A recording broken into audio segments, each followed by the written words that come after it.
Vamos a Ecuador. Guillermo Lasso disolvió el Congreso y convocó a elecciones anticipadas en su país. Estamos ahora con Leticia Martínez. Leti, ¿cómo estás? Ayer habías comentado esto, que podía suceder. Así es, Diana, lo habíamos adelantado en el Noticiero Central, Sí. que era una herramienta con la cual cuenta Ecuador. Hay que decir que esto que se conoce como muerte cruzada es una herramienta constitucional. Guillermo Lasso, lo contábamos, antes del sábado se tenía que votar si finalmente lo destituían o no en el juicio político que se llevaba en su contra, acusándolo de malversación de fondos. Acorralado en esa instancia, lo que se cree es que el mandatario, vio que se contaban con los votos necesarios para destituirlo y en ese marco fue que recurrió a la muerte cruzada, disolvió la Asamblea Nacional, es decir que ahora Guillermo Lasso va a gobernar por 6 meses más a través de decretos, Diana, que si bien los va a tener que aprobar la Corte, va a gobernar de esta manera y en este plazo de 6 meses se va a convocar a elecciones tanto legislativas como presidenciales. Esto también tiene repercusiones, Leticia, ¿no? Sí. ¿Quiénes se expresaron, por ejemplo, Varios al se respecto? expresaron, pero si te parece, primero escuchamos al mandatario. Dale, porque por esto favor. lo anunció en cadena nacional hoy a las 7 de la mañana en Ecuador. Compartimos lo que decía el mandatario ecuatoriano. Muy bien.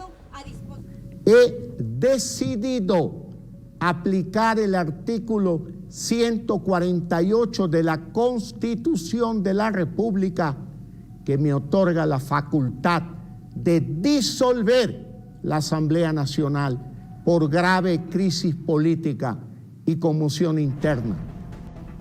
Además, he solicitado al Consejo Nacional Electoral la convocatoria inmediata a elecciones legislativas y presidenciales para el resto de los respectivos periodos. Todos los esfuerzos del Poder Legislativo están enfocados en desestabilizar al gobierno con un juicio político infundado. Ahora mismo promueven un supuesto delito de peculado por omisión que no existe en nuestra legislación.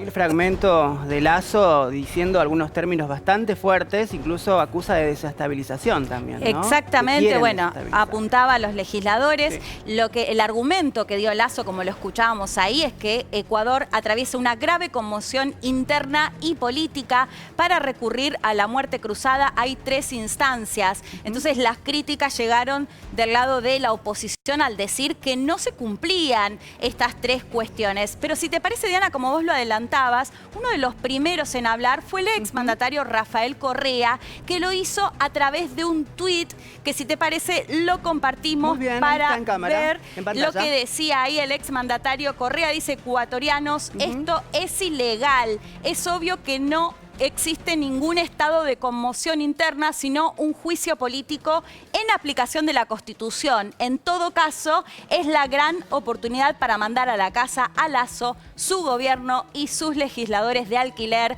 hoy más unidos que nunca, hasta la victoria siempre. ¿Por qué dice Correa? 2 cosas, ¿no? ¿Por qué? Por un lado, es ilegal, por esto que te decía, porque lo que quienes critican la decisión de Lasso dicen, bueno, no se dio ninguna de estas 3 cuestiones en las que se puede declarar la muerte cruzada. Pero por otro lado dice, va a ser la oportunidad para mandarlo a su casa. ¿Por qué?